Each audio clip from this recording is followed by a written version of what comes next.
ꯃꯌꯥꯝꯒꯤ ꯅꯨꯡꯉꯥꯏꯅꯕꯒꯤꯗꯃꯛ ꯂꯩꯖꯔꯤꯕ ꯃꯈꯜ ꯃꯊꯦꯜ ꯃꯅꯤꯄꯨꯔ ꯆꯦꯅꯦꯜꯅ ꯃꯌꯥꯝꯕꯨ ꯏꯀꯨꯛꯅꯣꯅ ꯈꯨꯔꯨꯝꯖꯔꯤ꯫ ꯉꯁꯤꯁꯨ ꯃꯌꯥꯝꯒꯤ ꯅꯨꯡꯉꯥꯏꯅꯕꯒꯤꯗꯃꯛ ꯃꯃꯥꯡꯗ ꯇꯥꯍꯟꯖꯈꯤꯕ ꯃꯅꯤꯄꯨꯔꯤ ꯍꯣꯔꯔ ꯁ꯭ꯇꯣꯔꯤ ꯑꯃꯥꯏꯕ ꯖꯤꯇꯦꯜ ꯍꯥꯏꯔꯤꯕ ꯋꯥꯔꯤ ꯑꯗꯨꯒꯤ ꯃꯔꯤꯁꯨꯕ ꯑꯔꯣꯏꯕ ꯇꯥꯡꯀꯛ ꯄꯨꯗꯨꯅ ꯂꯥꯛꯆꯔꯤ꯫ ꯋꯥꯔꯤ ꯑꯁꯤꯗꯅ ꯀꯔꯤ ꯀꯝꯗꯧꯔꯤꯕ ꯍꯥꯏꯕꯗꯨ ꯃꯌꯥꯝ ꯄꯨꯟꯅ ꯇꯥꯃꯤꯟꯅꯔꯁꯤ꯫ ꯃꯃꯥꯡꯒꯤ ꯇꯥꯡꯀꯛꯇ ꯃꯌꯥꯝꯅ ꯇꯥꯕꯤꯈ꯭ꯔꯦ ꯑꯃꯥꯏꯕ ꯖꯤꯇꯦꯜꯅ ꯃꯥꯒꯤ ꯋꯥꯖꯥ ꯑꯣꯏꯔꯤꯕ ꯑꯃꯥꯏꯕ ꯄꯦꯁꯛꯇ मागी हौख्रबा ममाग मपागा लैखिदबगी वारी अदु लीखिबा अमदी अमाइबा सुमोना लाई सनफम ओरिबा तुरेल मपालगी वापल अदुसु अमाइबा जतेलना लेकाय अदुगी अहल लमा तौदुना यांथत अनखिबा अमदी अमाइबा सुमोना लाई कौसिनबा ngमखिदबा अमदी अमाइबा सुमोना सानरिबा लाई सिंग अदुना लेकाय अदुगी पाखंग मचा अमदा संखिबा पाखंग मचा अदुगी मपाबुंग कुमारना अमाइबा पोइरेबु कौब लाखिबा अमदी अमाइबा पोइरे अमदी नुपमचा अदुगी मपा कुमार मखोय अनिना लाई संगदुना लैरिबा सुनिलगी मनाक्ता लाखिबगी मतांग अदु मयामना ताबिख्रे। मसिगी मखा चथरकपा वारी परिंग अदु करी कमदौरिबनो हाइबदु ngasiगी अरोइबा तांकक असिदा तामिन्नरसी। अमाइबा पोइरे अमदी कुमारना युम यौरकपदा सुनिलदो लाई वुकनबगी लेकाय मियामना फानरमी। अमाइबा पोइरे खुंगलै थुना चिनसिलक्तुना अमाइबा पोइरेना पोरकपा खाव अदुदगी पोचै खरा लौथोकलगा यिंगलमी। अमाइबा पोइरेना ताइलेल मना अमा लौथोरकले अदुगा लेकाय मियामना फानरिबा लाई चंगदुना लैरिबा सुनिलदा कंदुना वा हंगली। असुमना अमाइबा पोइरेना ताइलेनगा कंदुना वा हंगबा मतम अदुदा बुट अदो अमाइबा पोइरेगी माही अदो खांगबा ngमद्रदुना असेंग अचुंबा लेकाय असिदा थोकलिबा तौरिबा खुदिंगतो लोइना हाइदोरकले। मतम अदुदा खंगले लेकाय मियामना लेकाय असिदा तौरिबा सिंग असे अमाइबा सुमोननी हाइबा। मासिदगी लेकाय मियाम अदो सावरदुना खुल लेकाय मियाम हौरगा लाकले। लेकाय मियाम अदो अमाइबा सुमोनगी युम यौदुना लेकाय मियामना अमाइबा सुमोनबु कौबा हौरकले। अमाइबा सुमोनना खंगले लेकाय मियाम लाकलिबा से माना तौरुरिबा थबक अदुननी हाइबा। माइबा सुमोन मागी खाव अमा पाइदुना मनिंग थोंग हांगलदुना चेनख्रे। सोमदा लेकाय मियाम अदो सावदुना अमाइबा सुमोनगी युमगी थोंग कौखाइरकली अदुबु अमाइबा सुमोनदी लैरमद्रे। सुमोनगी नुपी शांतिसु मपामदा लैखिबना युम अदुदा कनासु लैरमद्रे। लेकाय मियाम अदो सावबा हेलदुना अमाइबा सुमोनगी मयुम मै थरकलमी।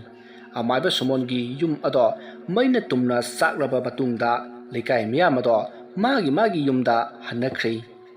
सोमदा अमाइबा सुमोना येंगलकपददी मागी युमना मैना साकलिबसे उरे। अमाइबा सुमोन युम अदुदा मुन्ना येंगलमलगा चटख्रे। मथंगी नोंगाले जितेंदो अमाइबा सुमोनगी युम लेकाय मियामना मै थाख्रे तानख्रे हाइबा ताबदा नुंगाइजरमी। अदुबु जितेंना खंगी खुल लेकाय असिदा सुमोना अवाबा कया पिरखिनी हाइबा। आसोमना जितेन ngahak खलमलगा मागी थबक तौबा चटख्रे। आसोमना नमिदांगनी अमाइबा सुमोनदो लेकाय अदुगी मंग लैरिबा अदुगी मनाक्ता कनासु लैत्रबा कनासु चंगनद्रबा युम अमदा अमाइबा सुमोन लोतुना लैरमी। आसोमना अमाइबा सुमोना माना पोरकपा खाव अदुदगी पोचै खरगा लाइरिकका लौथोरकलगा थोख्रबा तिन्मु लाइमुसिंग अदो अमुक कौनबा सेम सरकलमी। मसिदगी महागना लाइरोन सोंदुना कौबा हौरकले तिन्मु लाइमु थवाई मिरेल कोइ सांग मिलियन तरेत ताइबंग मोइबो ngasi नोंगदि नंगी चकथाक तमलगे है सो। आसोमना लैवा कया सोंदुना कौरमी। अमाइबा सुमोना फनकन्ना लाइरोन सोंदुना कौबना तिन्मु लाइमुसिंग अदो अमाइबा सुमोना कौबा अदुदा लाकलदुना महागना फाजिनबा ngमला माले। अमाइबा सुमोन अदो मोमोन नोकपा हौरमी। असुमना अमाइबा सुमोना चकथा खरा तमलबा तुंगदा अमाइबा सुमोना कनासु लैत्रबा सुक्लममलबा युम अदुदा पोथारमी। मथंगी नोंगाले लेकायगी अहल लमन कयामा खुलगी वातना फमदा वातानरमी। मरुदा अहन अमना मामा अमाइबा सुमोनदु मयुमदगी तानथोकलबसु लेकाय असिदा तौरिबा सिदी अतत अखम लैत्रे। अदुदा खुलगी अहल सिंगना ꯀꯩꯗꯧꯁꯤꯒꯦ ꯍꯥꯏꯕꯗꯨ ꯈꯟꯅꯔꯣꯅꯦ ꯑꯩꯒꯤ ꯋꯥꯗꯤ ꯑꯃꯥꯏꯕ ꯑꯃ ꯑꯅꯤ ꯀꯧꯔꯦ ꯍꯥꯏꯔꯒ ꯂꯥꯏ ꯑꯃꯨꯛꯇꯪ ꯈꯣꯏꯔꯝ ꯊꯣꯛꯄꯅ ꯐꯒꯗ꯭ꯔꯥ ꯍꯥꯏꯗꯅ ꯈꯜꯂꯤꯌꯦ ꯋꯥꯐꯝ ꯑꯗꯨ ꯇꯥꯕꯗ ꯑꯍꯟ ꯑꯃꯅꯁꯨ ꯑꯩꯁꯨ ꯍꯥꯏꯖꯒꯦ ꯈꯟꯖꯔꯤꯕꯅꯤ ꯑꯃꯥꯏꯕ ꯑꯃ ꯑꯅꯤ ꯀꯧꯔꯒ ꯑꯃꯨꯛꯇ ꯐꯕ꯭ꯔꯥ ꯌꯦꯡꯍꯜꯁꯤ ꯍꯥꯏꯗꯅ ꯃꯌꯥꯝꯅ ꯑꯁꯨꯝꯅ ꯃꯥꯒꯤ ꯃꯣꯠ ꯐꯣꯡꯗꯣꯛꯅꯔꯛꯄ ꯑꯗꯨꯗꯗꯤ ꯂꯩꯀꯥꯏꯒꯤ ꯑꯍꯟ ꯑꯃ ꯑꯅꯤ ꯇꯧꯔꯒ ꯈꯟꯅꯔꯕ ꯇꯨꯡꯗ ꯃꯌꯥꯝꯁꯨ ꯌꯥꯅꯔꯤ ꯑꯁꯨꯝꯅ ꯌꯥꯅꯔꯕ ꯃꯇꯨꯡꯗ ꯂꯩꯀꯥꯏꯒꯤ ꯅꯍꯥ ꯈꯔ ꯇꯧꯗꯨꯅ ꯈꯨꯜ ꯑꯗꯨꯒ ꯊꯪꯅꯅ ꯂꯩꯔꯤꯕ ꯑꯃꯥꯏꯕ ꯄꯣꯏꯔꯩꯕꯨ ꯀꯧꯔꯝꯃꯤ ꯉꯥꯏꯍꯥꯛ ꯂꯩꯔꯒ ꯑꯃꯥꯏꯕ ꯄꯣꯏꯔꯩꯕꯨ ꯀꯧꯕ ꯆꯠꯂꯨꯕ ꯅꯨꯄꯥ ꯃꯆꯥꯁꯤꯡ ꯑꯗꯨ ꯂꯥꯛꯂꯤ ꯃꯗꯨꯗ ꯑꯍꯟ ꯑꯃꯅ ꯑꯃꯥꯏꯕ ꯄꯣꯏꯔꯩꯗꯤ ꯍꯥꯏꯅ ꯍꯪꯂꯤ ꯄꯥꯈꯪ ꯃꯆꯥꯁꯤꯡ ꯑꯗꯨꯅ ꯈꯨꯔꯥ ꯑꯣꯖꯥ ꯃꯥꯏꯕꯗꯨ ꯂꯥꯏ ꯈꯣꯏꯔꯝꯕ ꯑꯃ ꯂꯩ ꯍꯥꯏꯌꯦ ꯑꯗꯨ ꯂꯣꯏꯔꯒ ꯂꯥꯛꯀꯦ ꯍꯥꯏꯗꯅ ꯍꯥꯏꯔꯛꯄꯅꯤ ꯈꯨꯔꯥ ꯋꯥ ꯑꯗꯨ ꯇꯥꯕꯗ ꯈꯨꯜꯒꯤ ꯋꯥ ꯈꯟꯅꯔꯤꯕ ꯑꯍꯜꯁꯤꯡ ꯑꯗꯣ ꯑꯃꯥꯏꯕ ꯄꯣꯏꯔꯩꯕꯨ ꯂꯥꯛꯄ ꯉꯥꯏꯕ ꯇꯥꯔꯝꯃꯤ ꯑꯁꯨꯝꯅ ꯅꯨꯃꯤꯗꯥꯡ ꯋꯥꯏꯔꯝꯅꯤ ꯑꯃꯥꯏꯕ ꯄꯣꯏꯔꯩꯗꯣ ꯍꯣꯕꯦ ꯍꯣꯕꯦ ꯂꯥꯛꯂꯤ ꯈꯨꯜꯒꯤ ꯑꯍꯜ ꯂꯃꯟ ꯑꯃꯅ ꯋꯥꯔꯤ ꯄꯨꯝꯕ ꯇꯝꯂꯤ ꯃꯗꯨꯗ ꯑꯃꯥꯏꯕ ꯄꯣꯏꯔꯩꯅ ꯃꯗꯨꯗꯤ ꯅꯨꯃꯤꯗꯥꯡ ꯂꯥꯏ ꯑꯃ ꯈꯣꯏꯔꯝꯗ꯭ꯔꯕꯗꯤ ꯌꯥꯔꯔꯣꯏ ꯍꯣꯔꯦꯟ ꯅꯨꯃꯤꯗꯥꯡ ꯑꯣꯏꯅ ꯂꯥꯛꯂꯒꯦ ꯍꯥꯏꯔꯝꯂꯒ ꯑꯃꯥꯏꯕ ꯄꯣꯏꯔꯩꯗꯣ ꯆꯠꯈ꯭ꯔꯦ ꯅꯨꯃꯤꯗꯥꯡꯒꯤ ꯃꯇꯝꯅꯤ ꯑꯃꯥꯏꯕ ꯁꯨꯃꯣꯟꯗꯣ ꯂꯥꯏ ꯁꯥꯟꯅꯗꯨꯅ ꯃꯥꯒꯤ ꯈꯨꯜ ꯂꯩꯀꯥꯏ ꯑꯗꯨꯗ ꯑꯣꯠꯂꯣ ꯍꯥꯏꯅ ꯃꯥꯅ ꯁꯥꯟꯅꯔꯤꯕ ꯂꯥꯏꯁꯤꯡ ꯑꯗꯨꯗ ꯌꯥꯊꯪ ꯄꯤꯔꯝꯃꯤ ꯂꯥꯏ ꯐꯠꯇ꯭ꯔꯕꯁꯤꯡ ꯑꯗꯨꯁꯨ ꯃꯥꯒꯤ ꯊꯣꯛꯄ ꯄꯥꯏꯗꯨꯅ ꯆꯠꯈ꯭ꯔꯦ ꯁꯣꯝꯗ ꯑꯃꯥꯏꯕ ꯄꯣꯏꯔꯩꯁꯨ ꯂꯥꯛꯂꯤ ꯑꯃꯥꯏꯕ ꯁꯨꯃꯣꯟꯅ ꯍꯥꯟꯅ ꯂꯥꯏ ꯁꯥꯟꯅꯐꯝ ꯇꯨꯔꯦꯜ ꯑꯗꯨꯗ ꯑꯍꯟ ꯈꯔꯒ ꯂꯥꯛꯂꯤ ꯃꯐꯝ ꯑꯗꯣ ꯌꯧꯔꯗꯨꯅ ꯑꯃꯥꯏꯕ ꯄꯣꯏꯔꯩꯅ ꯂꯥꯏ ꯈꯣꯏꯔꯝꯅꯅꯕ ꯇꯧꯔꯝꯂꯤ ꯑꯃꯥꯏꯕ ꯄꯣꯏꯔꯩ ꯄꯣꯠ ꯆꯩꯁꯤꯡ ꯑꯗꯣ ꯂꯧꯊꯣꯛꯂꯒ ꯂꯥꯏꯔꯣꯟ ꯁꯣꯟꯗꯨꯅ ꯈꯨꯜ ꯑꯁꯤꯗ ꯇꯧꯔꯤꯕ ꯈꯨꯗꯤꯡ ꯐꯥꯖꯤꯟꯅꯅꯕ ꯇꯧꯔꯝꯃꯤ ꯑꯃꯥꯏꯕ ꯄꯣꯏꯔꯩꯅ ꯐꯅ ꯂꯥꯏꯔꯣꯟ ꯁꯣꯜꯂꯕꯁꯨ ꯉꯝꯗ꯭ꯔꯤ ꯑꯃꯥꯏꯕ ꯄꯣꯏꯔꯩꯒꯤ ꯃꯥꯡꯗ ꯐꯠꯇ꯭ꯔꯕ ꯕꯨꯠ ꯕ꯭ꯔꯦꯠ ꯀꯌꯥꯅ ꯊꯣꯔꯛꯂꯤ ꯃꯇꯝ ꯑꯗꯨꯗ ꯑꯃꯥꯏꯕ ꯄꯣꯏꯔꯩꯒ ꯂꯥꯛꯃꯤꯟꯅꯔꯤꯕ ꯑꯍꯜꯁꯤꯡ ꯑꯗꯣ ꯀꯤꯕ ꯄꯥꯈꯠꯄꯅ ꯃꯁꯥꯗꯣ ꯆꯦꯟꯈꯤꯕꯒꯨꯝ ꯅꯤꯛꯅꯔꯤ ꯑꯃꯥꯏꯕ ꯄꯣꯏꯔꯩꯅ ꯑꯀꯟꯕ ꯂꯩꯋꯥ ꯀꯌꯥ ꯁꯣꯟꯗꯨꯅ ꯐꯠꯇ꯭ꯔꯕ ꯂꯥꯏꯁꯤꯡ ꯑꯗꯣ ꯐꯥꯖꯤꯟꯅꯅꯕ ꯍꯣꯠꯅꯔꯤ ꯑꯗꯨꯕꯨ ꯐꯠꯇ꯭ꯔꯕ ꯂꯥꯏꯁꯤꯡ ꯑꯗꯣ ꯐꯥꯖꯤꯟꯕ ꯉꯝꯗ꯭ꯔꯤ ꯑꯃꯥꯏꯕ ꯄꯣꯏꯔꯩꯅ ꯐꯅ ꯀꯟꯅ ꯍꯨꯃꯥꯡ ꯇꯥꯕ ꯃꯈꯩ ꯍꯣꯠꯅꯖꯔꯕꯁꯨ ꯐꯥꯖꯤꯟꯕꯗꯤ ꯉꯝꯗ꯭ꯔꯤ ꯃꯇꯝ ꯑꯗꯨꯗ ꯂꯥꯏ ꯐꯠꯇ꯭ꯔꯕ ꯕꯨꯠꯁꯤꯡ ꯑꯗꯣ ꯃꯥꯅ ꯑꯃꯥꯏꯕ ꯄꯣꯏꯔꯩꯕꯨ ꯂꯥꯛꯅꯕ ꯍꯧꯔꯛꯂꯤ ꯃꯇꯝ ꯑꯁꯤꯗ ꯑꯃꯥꯏꯕ ꯄꯣꯏꯔꯩꯅ ꯂꯥꯛꯃꯤꯟꯅꯔꯤꯕ ꯑꯍꯜꯁꯤꯡ ꯑꯗꯨꯗ ꯀꯔꯤ ꯃꯇꯧꯅꯣ ꯁꯤꯗꯤ ꯃꯌꯥꯝ ꯑꯍꯜ ꯂꯃꯟ ꯃꯌꯥꯝ ꯄꯨꯝꯅꯃꯛ ꯆꯠꯅꯅꯕ ꯇꯧꯁꯤ ꯑꯩ ꯆꯦꯜꯂꯦ ꯃꯥꯃꯥ ꯑꯁꯨꯝꯅ ꯍꯥꯏꯗꯨꯅ ꯑꯃꯥꯏꯕ ꯄꯣꯏꯔꯩ ꯆꯦꯟꯈꯤꯔꯝꯃꯤ ꯑꯍꯟꯁꯤꯡ ꯑꯗꯨꯁꯨ ꯑꯃꯥꯏꯕ ꯄꯣꯏꯔꯩꯅ ꯆꯦꯟꯕ ꯑꯗꯨꯗꯗꯤ ꯃꯥꯒꯤ ꯃꯇꯨꯡ ꯏꯟꯗꯨꯅ ꯆꯦꯜꯂꯛꯂꯝꯃꯤ ꯑꯍꯟꯁꯤꯡ ꯑꯗꯨꯗ ꯑꯃꯥꯏꯕ ꯄꯣꯏꯔꯩꯅ ꯃꯥꯃꯥ ꯑꯩ ꯃꯁꯤꯗꯤ ꯌꯦꯡꯕ ꯉꯝꯂꯔꯣꯏ ꯑꯇꯣꯞꯄ ꯑꯃꯗ ꯌꯦꯡꯍꯟꯕꯤꯔꯣ ꯑꯩꯗꯤ ꯉꯝꯖꯔꯔꯣꯏ ꯃꯁꯤ ꯍꯥꯏꯔꯝꯂꯒ ꯑꯃꯥꯏꯕ ꯄꯣꯏꯔꯩ ꯃꯥꯒꯤ ꯌꯨꯝ ꯇꯝꯅ ꯄꯔꯞ ꯆꯠꯈꯤ ꯑꯍꯟꯁꯤꯡ ꯑꯗꯨꯁꯨ ꯃꯥꯒꯤ ꯌꯨꯝꯗ ꯍꯟꯅꯈ꯭ꯔꯦ ꯃꯊꯪꯒꯤ ꯅꯣꯡꯉꯥꯜꯂꯤ ꯑꯌꯨꯛꯀꯤ ꯃꯇꯝꯅꯤ ꯈꯨꯜꯒꯤ ꯑꯍꯜ ꯃꯥꯏꯆꯧꯁꯤꯡ ꯀꯌꯥ ꯑꯃ ꯇꯥꯟꯅꯔꯝꯃꯤ ꯃꯗꯨꯗ ꯖꯤꯇꯦꯟꯒ ꯋꯥ ꯌꯥꯟꯃꯤꯟꯅꯈꯤꯕ ꯑꯍꯟ ꯑꯗꯨꯅ ꯃꯌꯥꯝ ꯄꯨꯝꯅꯃꯛ ꯍꯧꯖꯤꯛ ꯈꯨꯜ ꯑꯁꯤꯗ ꯇꯧꯔꯤꯕ ꯊꯣꯛꯂꯤꯕꯁꯤꯡ ꯑꯁꯤ ꯑꯊꯨꯕꯗ ꯂꯣꯏꯁꯤꯟꯍꯧꯗꯕ ꯇꯥꯔꯕꯗꯤ ꯈꯨꯗꯣꯡ ꯌꯥꯝꯅ ꯊꯤꯒꯗꯧꯔꯤ ꯑꯗꯨꯅ ꯑꯊꯨꯕꯗ ꯂꯣꯏꯁꯤꯟꯗꯕ ꯌꯥꯗꯕꯅꯤ ꯀꯔꯤꯒꯨꯝꯕ ꯃꯁꯤꯅ ꯃꯈꯥ ꯇꯥꯅ ꯑꯁꯨꯝ ꯇꯧꯔꯛꯂꯕꯗꯤ ꯂꯩꯀꯥꯏ ꯑꯁꯤꯗ ꯃꯤꯁꯤ ꯃꯤꯅꯥ ꯂꯥꯛꯄ ꯑꯃꯗꯤ ꯀꯞꯅ ꯂꯥꯎꯅꯕꯒꯤ ꯈꯣꯟꯖꯦꯜꯅ ꯂꯩꯀꯥꯏ ꯑꯁꯤ ꯄꯤꯛ ꯊꯟꯒꯗꯧꯔꯤꯕꯅꯤꯅꯦ ꯑꯍꯟ ꯑꯗꯨꯒꯤ ꯋꯥ ꯃꯔꯛ ꯊꯠꯅ ꯑꯍꯜ ꯑꯃꯅ ꯑꯃꯨꯛ ꯍꯥꯏꯔꯛꯏ ꯃꯌꯥꯝ ꯑꯗꯨꯗꯤ ꯃꯁꯤ ꯑꯊꯨꯕꯗ ꯇꯧꯍꯧꯗꯕ ꯌꯥꯗ꯭ꯔꯦ ꯃꯤꯁꯤ ꯃꯤꯅꯥ ꯌꯥꯎꯗ꯭ꯔꯤꯉꯩ ꯑꯁꯤꯗ ꯑꯗꯨꯗꯤ ꯃꯌꯥꯝ ꯉꯔꯥꯡꯁꯨ ꯑꯃꯥꯏꯕ ꯄꯣꯏꯔꯩꯅꯁꯨ ꯉꯝꯗ꯭ꯔꯕꯅꯤꯅ ngasi thangna balai kai singda leiriba amai ba khara kaungona ba pakhang masa khara satlaga kauhallurasi asumna haudungnarak liba wafam singadu da watana ba yauriba ahan singadu su loina yanari asumna watana raba matung pakhang masa khara satlaga thangna balai kai da leiriba amai ba khara kauba satna khri ahan singadu su ngasai ayuktagi ngairakpana haujik pung 12 tasilakli ngaihak leiragadi amaiba kauba chkiba angang singadu su lakli amaiba kauba chatluba singaduna ahan singaduda hairami ꯈꯨꯔꯥ ꯑꯃꯥꯏꯕ ꯑꯍꯨꯝ ꯍꯥꯏꯖꯔꯝꯂꯕꯅꯤ ꯍꯣꯔꯦꯟ ꯅꯨꯃꯤꯗꯥꯡ ꯋꯥꯏꯔꯝꯗꯨ ꯂꯥꯛꯂꯒꯦꯗꯅ ꯍꯥꯏꯔꯛꯏ ꯑꯁꯨꯝꯅ ꯑꯃꯥꯏꯕꯁꯤꯡ ꯑꯗꯣ ꯍꯣꯔꯦꯟ ꯂꯥꯛꯂꯒꯦ ꯍꯥꯏꯕ ꯑꯗꯨꯗ ꯑꯍꯟꯁꯤꯡ ꯑꯗꯨꯁꯨ ꯑꯌꯨꯛꯀꯤ ꯆꯥꯛꯀ ꯆꯥꯗꯕꯅꯤ ꯃꯥꯒꯤ ꯌꯨꯝꯗ ꯆꯠꯅꯈ꯭ꯔꯤ ꯃꯇꯝꯗꯤ ꯑꯁꯨꯝ ꯍꯧꯈꯤ ꯅꯨꯃꯤꯗꯥꯡ ꯋꯥꯏꯔꯝꯅꯤ ꯑꯃꯥꯏꯕ ꯇꯦꯟꯕ ꯑꯃꯗꯤ ꯑꯃꯥꯏꯕ ꯁꯨꯔꯖꯤꯠ ꯑꯃꯗꯤ ꯑꯃꯥꯏꯕ ꯑꯅꯤꯜ ꯃꯈꯣꯏ ꯑꯍꯨꯝ ꯍꯥꯏꯔꯝꯕꯒꯤ ꯃꯇꯨꯡꯏꯟꯅ ꯖꯤꯇꯦꯟ ꯈꯣꯏꯒꯤ ꯂꯩꯀꯥꯏꯗ ꯂꯥꯛꯂꯝꯃꯤ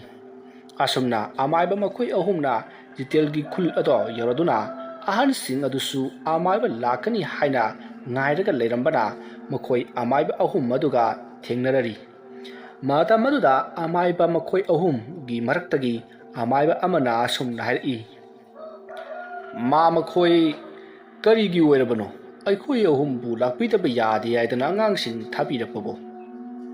ꯋꯥꯐꯝ ꯑꯗꯨ ꯇꯥꯕꯗ ꯑꯍꯟ ꯑꯃꯅ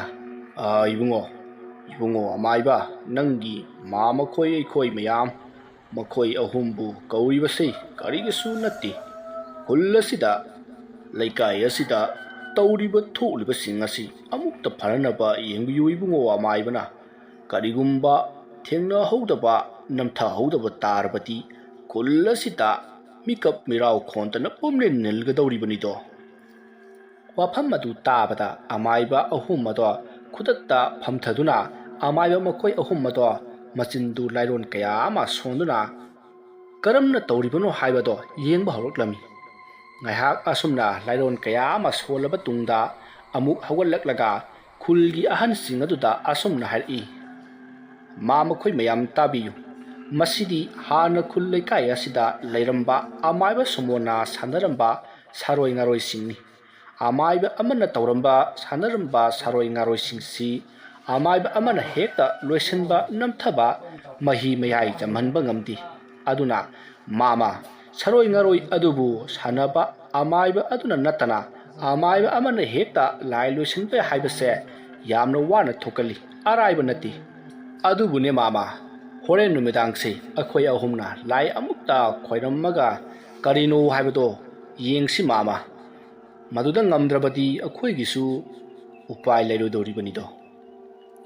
ꯋꯥꯐꯝ ꯑꯗꯨꯗ ꯑꯃꯥꯏꯕ ꯁꯨꯖꯤꯠꯅ ꯑꯃꯨꯛ ꯍꯥꯏꯔꯛꯏ ꯃꯈꯣꯏ ꯑꯃꯥꯏꯕ ꯁꯨꯃꯣꯟ ꯍꯥꯏꯔꯤꯕ ꯑꯃꯥꯏꯕ ꯑꯗꯨꯕꯨ ꯂꯩꯈꯤꯗ꯭ꯔꯕ꯭ꯔꯣ ꯃꯇꯧ ꯀꯔꯝꯅ ꯑꯃꯥꯏꯕ ꯁꯨꯃꯣꯟꯅ ꯁꯥꯟꯅꯔꯝꯕ ꯂꯥꯏ ꯑꯁꯤ ꯀꯔꯤ ꯃꯔꯝꯒꯤ ꯃꯍꯥꯛꯅ ꯂꯣꯏꯁꯤꯜꯂꯝꯗ꯭ꯔꯤꯕꯅꯣ ꯋꯥꯐꯝ ꯑꯗꯨꯗ ꯑꯍꯟ ꯑꯃꯅ ꯈꯨꯝꯃꯤ ꯏꯕꯨꯡꯉꯣ ꯑꯃꯥꯏꯕ ꯁꯨꯔꯖꯤꯠ ꯑꯃꯥꯏꯕ ꯁꯨꯃꯣꯟ ꯁꯤꯈꯤꯕ ꯅꯠꯇꯦ ꯂꯩꯀꯥꯏꯒꯤ ꯃꯤꯌꯥꯝꯗ ꯃꯍꯥꯛꯅ ꯂꯥꯏ ꯁꯥꯟꯅꯗꯨꯅ ꯂꯩꯀꯥꯏ ꯑꯁꯤꯗ ꯑꯁꯤ ꯑꯅꯥ ꯌꯥꯎꯔꯛꯄꯗꯒꯤ ꯑꯃꯥꯏꯕ ꯁꯨꯃꯣꯟꯕꯨ ꯈꯨꯜ ꯑꯁꯤꯒꯤ ꯃꯤꯌꯥꯝꯅ ꯃꯍꯥꯛꯀꯤ ꯌꯨꯝ ꯃꯩ ꯄꯨꯝꯅꯃꯛ ꯊꯥꯗꯣꯛꯈꯤꯕꯅꯤ ꯑꯗꯨꯕꯨ ꯑꯃꯥꯏꯕ ꯁꯨꯃꯣꯟꯅ ꯍꯧꯖꯤꯛ ꯈꯨꯜ ꯂꯩꯀꯥꯏ ꯑꯁꯤ ꯑꯣꯠꯄ ꯍꯧꯔꯛꯂꯦ ꯈꯨꯜ ꯑꯁꯤꯗ ꯇꯧꯔꯤꯕꯁꯤ ꯑꯃꯨꯛ ꯐꯍꯟꯗꯕ ꯌꯥꯗꯦ ꯍꯥꯏꯗꯅ ꯅꯈꯣꯏꯕꯨ ꯑꯩꯈꯣꯏꯅ ꯑꯃꯨꯛ ꯀꯧꯔꯛꯂꯤꯕ ꯑꯁꯤꯅꯤ ꯑꯁꯨꯝꯅ ꯑꯍꯟ ꯑꯗꯨꯅ ꯍꯥꯏꯔꯛꯄ ꯑꯗꯨꯗ ꯑꯃꯥꯏꯕ ꯇꯦꯟꯕꯅ ꯑꯃꯨꯛ ꯍꯥꯏꯔꯛꯏ ꯑꯗꯨꯗꯤ ꯍꯣꯔꯦꯟ ꯂꯥꯏ ꯑꯃ ꯈꯣꯏꯔꯝꯃꯁꯤ ꯑꯗꯨꯗꯤ ꯑꯩꯈꯣꯏ ꯑꯃꯨꯛ ꯍꯟꯖꯔꯨꯈꯤꯒꯦ ꯂꯥꯏ ꯈꯣꯏꯔꯝꯕꯗ ꯆꯪꯒꯗꯕ ꯄꯣꯠ ꯆꯩꯁꯤꯡ ꯑꯗꯨ ꯄꯨꯗꯨꯅ ꯑꯃꯨꯛ ꯂꯥꯛꯆꯔꯒꯦ ꯑꯗꯨꯗꯤ ꯑꯩꯈꯣꯏ ꯑꯃꯨꯛ ꯆꯠꯆꯔꯦ ꯃꯗꯨꯗ ꯑꯍꯟꯁꯤꯡ ꯑꯗꯨꯅ ꯐꯔꯦ ꯏꯕꯨꯡꯉꯣ ꯑꯩꯈꯣꯏ ꯁꯣꯏꯗꯅꯗꯤ ꯂꯥꯛꯄꯤꯌꯨꯀꯣ ꯑꯁꯨꯝꯅ ꯍꯥꯏꯔꯗꯨꯅ ꯑꯃꯥꯏꯕ ꯃꯈꯣꯏ ꯑꯍꯨꯝ ꯑꯗꯣ ꯆꯠꯈ꯭ꯔꯤ ꯑꯗꯨꯒ ꯑꯍꯟꯁꯤꯡ ꯑꯗꯨꯁꯨ ꯅꯨꯃꯤꯗꯥꯡꯒꯤ ꯃꯇꯝ ꯉꯥꯏꯗꯨꯅ ꯂꯩꯈ꯭ꯔꯤ ꯁꯣꯝꯗꯅ ꯖꯤꯇꯦꯟꯗꯣ ꯂꯩꯀꯥꯏ ꯑꯁꯤꯗ ꯇꯧꯔꯤꯕꯁꯦ ꯂꯣꯏꯁꯤꯟꯗꯕ ꯌꯥꯗꯦ ꯍꯥꯏꯗꯨꯅ ꯖꯤꯇꯦꯟ ꯃꯥꯒꯤ ꯑꯣꯖꯥ ꯄꯤꯁꯛꯅ ꯄꯤꯔꯛꯄ ꯂꯥꯏꯔꯤꯛ ꯑꯗꯣ ꯌꯥꯝꯅ ꯀꯟꯅ ꯄꯥꯔꯤ ꯖꯤꯇꯦꯟ ꯂꯥꯏꯔꯤꯛ ꯉꯥꯏꯍꯥꯛ ꯄꯥꯕ ꯂꯣꯏꯔꯒ ꯖꯤꯇꯦꯟ ꯋꯥꯈꯜꯗ ꯑꯁꯨꯝꯅ ꯈꯜꯂꯤ ꯍꯨꯔꯥꯟꯕꯒꯤ ꯇꯔꯥꯅꯤ ꯃꯄꯨꯒꯤ ꯅꯣꯡꯃ ꯑꯄꯪ ꯍꯨꯜꯖꯥꯎ ꯍꯨꯟꯕ ꯀꯔꯤꯁꯨ ꯂꯩꯇ꯭ꯔꯕ ꯂꯝ ꯏꯪꯈꯣꯜꯒꯤꯗꯃꯛ ꯑꯩꯒꯤ ꯏꯃꯥ ꯄꯥꯕꯨꯡꯕꯨ ꯍꯥꯠꯈꯤꯕ ꯃꯤꯌꯥꯝꯅ ꯑꯃꯥꯏꯕ ꯍꯥꯏꯕꯁꯤꯕꯨ ꯏꯁꯣꯔꯃꯛꯅꯤ ꯍꯥꯏꯅ ꯊꯥꯖꯅꯔꯒ ꯅꯪꯅ ꯀꯔꯥꯝ ꯆꯥꯎꯕ ꯑꯃꯥꯏꯕ ꯅꯍꯥꯛꯅ ꯃꯤ ꯑꯃꯒꯤ ꯊꯋꯥꯏꯕꯨ ꯀꯔꯤꯁꯨ ꯅꯠꯇꯕꯒꯨꯝ ꯅꯪꯅ ꯍꯦꯛꯇ ꯍꯥꯠꯇꯣꯛꯄꯤꯕ ꯐꯠꯇꯕ ꯑꯃꯥꯏꯕ ꯉꯁꯤꯗꯤ ꯅꯪꯒꯤ ꯑꯔꯣꯏꯕ ꯅꯨꯃꯤꯠꯅꯤ ꯑꯁꯨꯝꯅ ꯈꯟꯗꯨꯅ ꯖꯤꯇꯦꯟꯗꯣ ꯌꯥꯝꯅ ꯁꯥꯎꯅ ꯂꯩꯈꯤ ꯁꯣꯝꯗꯅ ꯑꯃꯥꯏꯕ ꯁꯨꯃꯣꯟ ꯉꯁꯤꯗꯤ ꯈꯨꯜ ꯑꯗꯨꯕꯨ ꯃꯤꯀꯞ ꯃꯤꯔꯥꯎꯈꯣꯜ ꯇꯥꯍꯜꯂꯒꯦ ꯈꯟꯅ ꯃꯣꯃꯣꯟ ꯅꯣꯛꯅ ꯃꯥꯅ ꯍꯣꯔꯦꯟ ꯂꯥꯏ ꯁꯥꯟꯅꯕꯗ ꯆꯪꯒꯗꯕ ꯄꯣꯠ ꯆꯩꯁꯤꯡ ꯑꯗꯣ ꯁꯦꯝ ꯁꯥꯔꯤ ꯑꯁꯨꯝꯅ ꯅꯨꯃꯤꯗꯥꯡꯒꯤ ꯄꯨꯡ 9 ꯇꯥꯔꯦ ngasai hairam bagi matung inna ahan sing amati lekai miyam sing yauna amaiba makhoi ahum adubu lakpa ngairi somdana amaiba jitenda magi yumgi lining thauda magi thabak sing adubu mangol oijana naba lining thau sana mahibu punemjari he lining thau ibungo nahakti laje ipak thakta hamabon malem lai semlakpa korong nongdarakpa naimu yum thong hangdana sana thong pumai leptuna taibang yumgi ningthau oibibani he ibungo sana thong wangkhai jeng hanba kari chama sintha piriba amai chama sindam biriba ingi khoirigi pege sawom oiriba sana phamban lanbu nadom sinjin ngamba ipuren gum soidana hangin ligum kaidana sana phamban landagi mikup amata lengdana nganthoi biriba ibudo nangi taibang panbabu thaurit thauda biduna yai phanungdam pibiriba ayuk nganna kontha numidang nganna konjin biduna tiek ta khaidana phanungai nongdam bido he lining thau tolaba taibang na sa oibana chingu na khong khuya khada khubak changjau tara lonaduna khoirum jari eibudo thausan pinabiro asumna amaiba jitena lining thau sana mahida amaiba jitena chatkadoriba lalpham asida mahangna mai pahan biu haina lining thau sana mahibu mabuk ningta setna lasaduna amaiba jitena khoirum jari asumna amaiba jitena lining thau sana mahibu khoirum jaba loraga ngasidi amaiba sumonda mahaki matik mayai mahiyado khanghallage haina magi lai khoirumbada sangadaba singado puraduna laikai miyamna leiriba aduda satkhri somdana laikai miyabado amaiba makhoi singado lakpra haiduna ngairami asumna ngairakpana makhoi amaiba singadusu yorokle aduga jitensu yorokle jitenna laikai miyamna leiriba aduda kanasu wandana tumina layama khoirami somda amaiba makhoi ahumgi maraktagi amaiba alnina hairi mama khoi likai ahalsing likai miyam punna lebirambasi anthokna phare khul asida leiriba lampak aduta an angang khaidna lakbiro mama aduga ai khoidi hana nama pham maruda chacharam lage asumna haraduna amaiba ahum ado hana chatkri amaiba ahum maduna khul adugi lampak ado yaushillakli makhoi ahumna lampak aduta hek jorokpaga langna chauna koiduna lang ahinba aduna koisallami lekai miyam adusu yorokli lekai miyam jorokpa aduda amaiba tenbana hairi mama khoi lekai miyam punamak tabiyu lang ahinba sigi manung asida mayam punamak lengdana leibiro karigumba lang asigi mapanda kaidonungda thopiganu ko asumna mayam tananaba hairakli amaiba tenbana hairakpa aduda lekai miyam punamak lang ahingba adugi manungda laikhirami matam aduda amaiba jiten su yauribani matam asi phawpa amaiba jitenda mahaki mahai amata sijin nadri mahak amaibani haibado kana amata khanghandri somdana amaiba sujitna hairi likai miyam punamak leibiro aikhoi lai khoirumba si haunanaba sem sajarage asumna haiduna makhoi amaiba singado mana porakpa pochai singado lokthokli aduga lai khoirumnaba tawrakli somdana amaiba sumon ngasidi khunja punamak yaibi lorage haina saroi ngaroi mayam ama kaunganaba tawri asumna amaiba sumona saroi ngaroi but pret kaya ama koraklei ngaihak leraga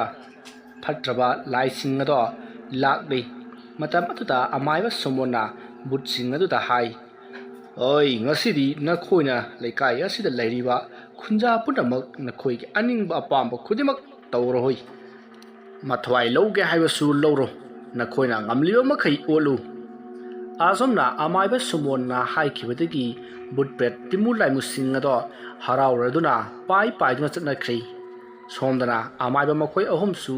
lai khoirumbado hauri butpret timulai musingado likai miyamna leiriba adomda paisillakli asomna timulai musing aduna likai miyamna leiriba aduda sange haibadi ngamdri amaiba makhoi ahum nadi mit usinduna lairon sonba leplamdi somdana amaiba sumon akan ba lairon sonduna leiri ꯁꯣꯝꯗꯅ ꯕꯨꯠꯁꯤꯡ ꯑꯗꯨꯅ ꯂꯩꯀꯥꯏ ꯃꯤꯌꯥꯝꯁꯤꯡ ꯑꯗꯨꯕꯨ ꯐꯥꯅꯅꯕ ꯆꯤꯡꯅꯅꯕ ꯀꯟꯅ ꯇꯧꯔꯤ ꯑꯗꯨꯕꯨ ꯑꯃꯥꯏꯕ ꯑꯍꯨꯝ ꯑꯗꯨꯁꯨ ꯂꯥꯏꯔꯣꯟ ꯁꯣꯟꯕꯗꯤ ꯂꯦꯞꯂꯝꯗꯦ ꯇꯤꯃꯨ ꯂꯩꯃꯨ ꯐꯠꯇꯕꯁꯤꯡ ꯑꯗꯨꯅ ꯑꯁꯨꯝ ꯍꯦꯟꯖꯤꯜꯂꯛꯄꯅ ꯑꯃꯥꯏꯕ ꯑꯍꯨꯝ ꯑꯗꯣ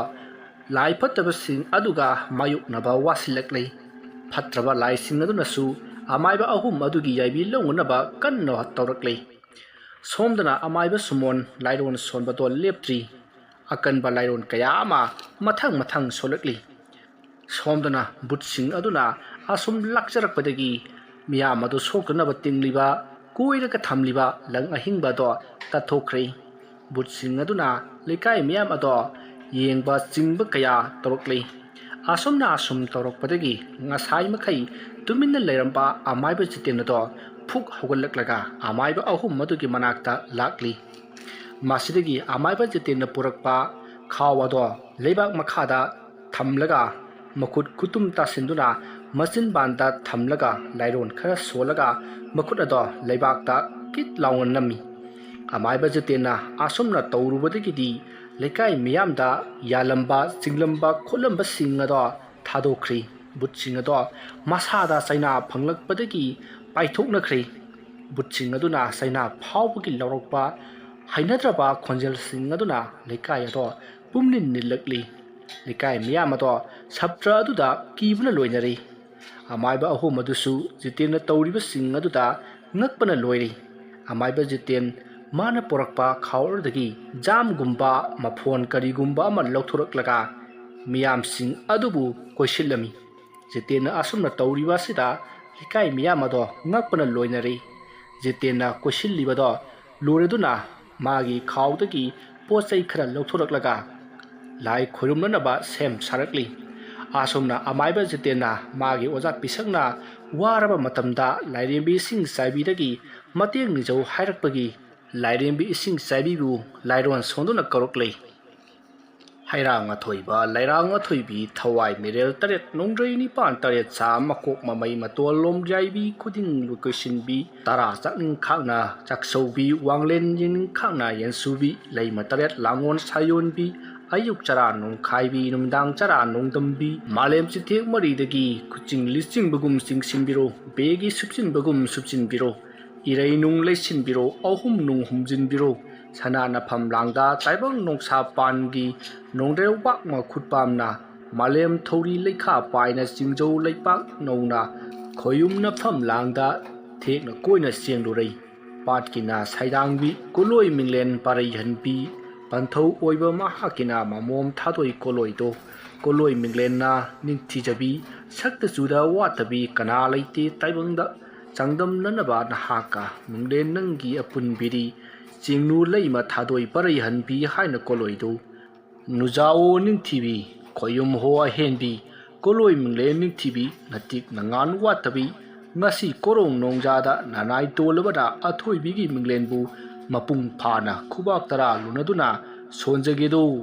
ꯂꯥꯜꯂꯕ ꯀꯥꯗ ꯉꯥꯛꯄꯤꯌꯣ ꯇꯣꯜꯂꯕ ꯀꯥꯗ ꯀꯟꯕꯤꯌꯣ ꯆꯦꯡꯅꯨ ꯂꯩꯃ ꯊꯥꯗꯣꯏ ꯄꯥꯔꯩꯍꯟꯕꯤ ꯏꯃꯥ ꯂꯩꯃꯔꯦꯟ ꯏꯃꯥ ꯏꯁꯤꯡ ꯆꯥꯏꯕꯤ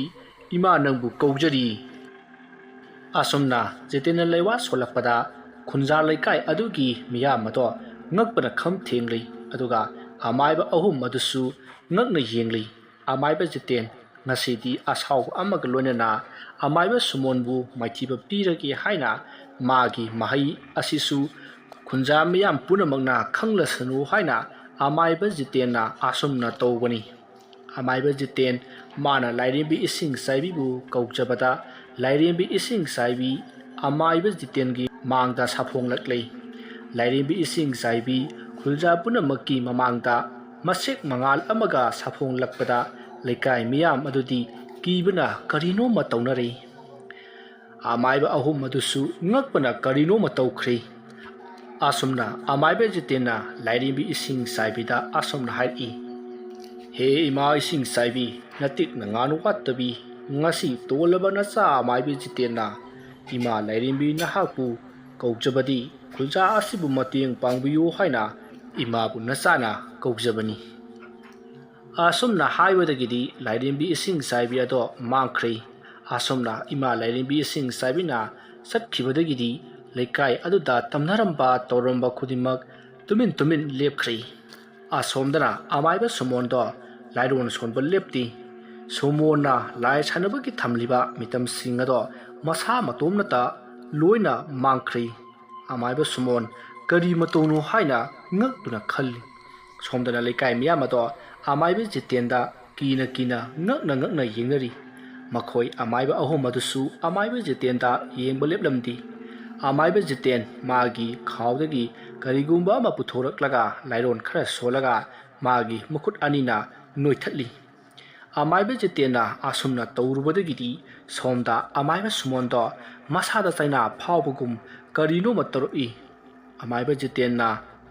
sei amada lewa kaya sonduna pek thudi somda amaiba sumongi makhut ado tiekpugum chaina phawri amaiba sumona jiten mapabu ten kapagum kaplaga